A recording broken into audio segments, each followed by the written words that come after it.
বিষয়? ঠিকই বলেছেন আমি নর্দমার কাছে নোংরা জিনিস বাইরে বার করার জন্য পূর্ব মেদিনীপুর থেকে শুভেন্দুর যে গোটা নোংরামিটা থেকে বাইরে বার করার জন্য এসেছে। কে অভিজ্ঞ প্রার্থী? অভিজিৎ গাঙ্গুলি রাজনৈতিক বয়স কত? উনি অভিজ্ঞ, উনি কটা ভোট লড়েছেন? আমি কৃতজ্ঞ বিজেপি করি, তমলুকে ওনাকে দাঁড় করিয়েছেন, যার বিরুদ্ধে আমায় লড়তে হচ্ছে। উনি হচ্ছেন পশ্চিমবঙ্গের সবচেয়ে লেস ওয়েট ক্যান্ডিডেট বিজেপি। আমি খুব খুশি হবো সায়ন যদি সেকেন্ড হতে পারে। তমলুক লোকসভা কেন্দ্রে আমি হচ্ছি সেই কচ্ছপ, আর অভিজিৎ গাঙ্গুলি আর শুভেন্দু অধিকারী হচ্ছে সেই খরগোশটা। দাদা, তোমার তমলুক কেন্দ্রে আমরা দেখছি উনি একজন রয়েছেন হেভিওয়েট প্রার্থী, অন্যদিকে রয়েছে কে হেভিওয়েটটা? কে? অভিজিৎ গঙ্গোপাধ্যায়। কিসে মাপলেন উনি হেভিওয়েট? সকালে বলছেন উনি হেভিওয়েট। একদম, উনি হচ্ছেন পশ্চিমবঙ্গের সবচেয়ে লেস ওয়েট ক্যান্ডিডেট বিজেপি। ওনার চেয়ে হালকা প্রার্থী আর হয় না। আমি কৃতজ্ঞ বিজেপি করি, তমলুকে ওনাকে দাঁড় করিয়েছেন, যার বিরুদ্ধে আমায় লড়তে হচ্ছে। পালকের সাথে লড়াই করছি। আচ্ছা, আর একদিকে সায়ন বন্দ্যোপাধ্যায় রয়েছে, তাকে কিভাবে দেখছেন? সায়ন ভালো ছেলে, লড়ছে। আমি খুব খুশি হবো সায়ন যদি সেকেন্ড হতে পারে, বাট যতদূর মনে হচ্ছে সায়ন নিজেই চাইছে না সেকেন্ড হতে। আমি চাই সিপিএম এর ভোটটা সায়ন অন্তত পাক, ওটা যেন আবার বিক্রি হয়ে আবার বিজেপিতে না চলে যায়। আচ্ছা দাদা, একদিকে রয়েছেন একজন অভিজ্ঞ প্রার্থী, অন্যদিকে আরো একজন তোমার মতোই যুব প্রার্থী রয়েছে। কে অভিজ্ঞ প্রার্থী? অভিজিৎ গাঙ্গুলি রাজনৈতিক বয়স কত? উনি অভিজ্ঞ, উনি কটা ভোট লড়েছেন? আমারও প্রথম ইলেকশন, সায়নেরও প্রথম ইলেকশন, অভিজিৎ গাঙ্গুলিরও প্রথম ইলেকশন। আমার রাজনৈতিক বয়স তাও 6 বছর হতে চললো। সায়নেরও রাজনৈতিক বয়স এই 6-7 বছরের কাছাকাছি হবে। অভিজিৎ গাঙ্গুলি রাজনৈতিক বয়স 3 মাস নয়, টিকিট পাওয়া 7 দিন আগে বিজেপিতে যোগ দিয়েছে। আপনার কি করে তাকে অভিজ্ঞ বলছেন? চাকরি খেতে অভিজ্ঞ।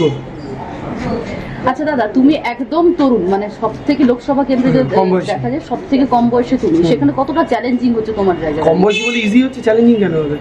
মমতা বন্দ্যোপাধ্যায় জীবনের প্রথম একটা ভোট, সেখানে ইজি হচ্ছে। মমতা বন্দ্যোপাধ্যায় 29 বছর বয়সে ভোটে দাঁড়িয়ে প্রথমবার সোমনাথ চ্যাটার্জিকে হারিয়েছিলেন। তখন অনেকে মমতা বন্দ্যোপাধ্যায়কে ওই গল্পের কচ্ছপ আর সোমনাথ চট্টোপাধ্যায়কে খরগোশ ভেবেছিলেন। এ তো জয় কোথায়, এটা অনিবার্য রেজাল্ট, সেটা ঘুরিয়ে দিয়েছিলেন। আমিও বলছি তমলুক লোকসভা কেন্দ্রে আমি হচ্ছি সেই কচ্ছপ, আর অভিজিৎ গাঙ্গুলি আর শুভেন্দু অধিকারী হচ্ছে সেই খরগোশটা। তাদের কম্পিটিশন হচ্ছে দেখে অনেকেই হয়তো কনক্লুশন ভেবে রেখে দিয়েছেন, কিন্তু ফলাফলটা জানা যাবে চলতে যাবে। তোমার তো বাড়ি এখানে, তুমি তমলুকে লড়ছো, তমলুকের মানুষজন কতটা নিজের করে নিয়েছে তোমাকে? ভীষণ নিজের করে নিয়েছে, অন্তত বাকি 2 প্রার্থী থেকে তো বেশি নিজের করে নিয়েছে। এইটুকু আমি বলতে পারি, মানুষের যা রেসপন্স দেখছি খুব ভালো, পজিটিভ। আচ্ছা দাদা, তোমাকে বারে বারে আমরা দেখি সোশ্যাল মিডিয়াতে অনেক ট্রোলিং এর মুখোমুখি হতে হয়, সেখানে কিভাবে নিজেকে সামলাও? ট্রোলিং যদি না হতো আমি হচ্ছে দেবাংশু কি করে হতাম? রকেটের পেছনে আগুন লাগে বলি না, রকেট তো পাওয়া যায়। আচ্ছা, এখন দাদা তোমাকে সেভাবে অ্যাক্টিভ দেখা যায় না সোশ্যাল মিডিয়ায়, কিছুটা কি এড়িয়ে যাও নাকি? না, কারণ হচ্ছে গত 3-4 মাসে সত্যিই অ্যাক্টিভ হতে পারিনি। আর যেহেতু একটা ভোট প্রচারে লড়ছি, প্রচারে অংশগ্রহণ করছি, ভোট লড়ছি, ফলে এখানে টাইমটা অনেক বেশি দিতে হচ্ছে, ফলে সোশ্যাল মিডিয়া অ্যাক্টিভিটি হয়তো কম। লোকসভা ভোটের রেজাল্টের পর থেকে আবার দেখতে পাবেন অ্যাক্টিভিটি। আচ্ছা, শুভেন্দু অধিকারী তোমাকে বারে বারে বলছেন নর্দমার টিপ, কিভাবে দেখছো বিষয়টা? ঠিকই বলেছেন আমি নর্দমা না, উনি আমার নর্দমা বলছেন, আমাকে নর্দমা অভিজিৎ গাঙ্গুলির গঙ্গা, বাট আমি নর্দমা, এই কথাটা একদম ঠিক। নর্দমার কাছে নোংরা জিনিস বাইরে বার করার জন্য পূর্ব মেদিনীপুর থেকে শুভেন্দুর যে গোটা নোংরামিটা থেকে বাইরে বার করার জন্য এসেছি। আমি নর্দমা, ঠিকই বলেছি। আচ্ছা, এই যে তোমার যে লড়াইটা রয়েছে, এই লড়াইয়ের পিছনে আমি যদি একটু আলাদা করে বলি, মমতা বন্দ্যোপাধ্যায়, অভিষেক বন্দ্যোপাধ্যায় পরপর এই যে ভেরিডিটি ওয়াইজ চলে আসছে, সেখানে কি দেবাংশুরা পিছিয়ে পড়বে? তারা কি সুযোগটা খুব কম পাবে? কি মনে হয়? দেবাংশু সুযোগ পেয়েছে তো, একটা দেবাংশু পেয়েছে, বাকিরা কি পাবে? সায়নী ঘোষ পেয়েছে, বলুন একটা সায়নী পেয়েছে। 42টার মধ্যে কিন্তু 2টোর এক্সাম্পল এখানেই দিয়ে দিলাম। তৃণমূল ক্ষমতায় থাকাকালীন, তৃণমূলের সূর্য যখন মধ্য গগন, সেই সময় তৃণমূল একজন 28 বছরের ছেলেকে প্রার্থী করে, যার বাবা কাকা এই রাজনীতিতে। আর সিপিএম মরাকালে হরিণ পার্টি ক্ষমতা থেকে চলে গেছে, 11-12 বছর হয়ে গেল।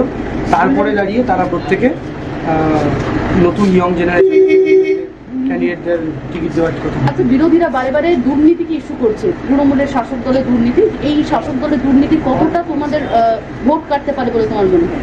আমার মনে হয় এটা কোনো ইম্প্যাক্ট হবে। আর মানুষ তার নিজের জীবন দিয়ে বিচার করে, মানুষের জীবনে কোনো দুর্নীতির ছাপ দেখেনি, বরং মমতা বন্দ্যোপাধ্যায়ের উন্নয়ন পেয়েছে।